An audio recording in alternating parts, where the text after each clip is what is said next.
बारामती तालुक्यातील खांडज या ठिकाणी माळेगाव पोलीस आणि राज्य उत्पादन शुल्क विभागाने अवैध हातभट्टी दारूवर मोठी कारवाई केली आहे।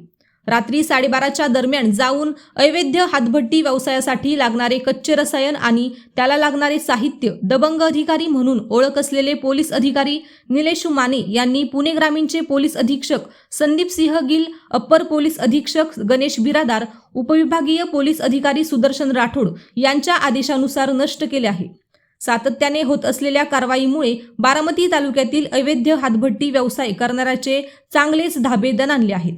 या कारवाईमुळे सर्वसामान्य नागरिकांमध्ये समाधान व्यक्त केले जात आहे। अशाच नवनवीन बातम्या पाहण्यासाठी बारामती वार्तापत्र चॅनलला लाईक करा, शेअर करा, सबस्क्राइब करा आणि बेल आयकॉन प्रेस करा।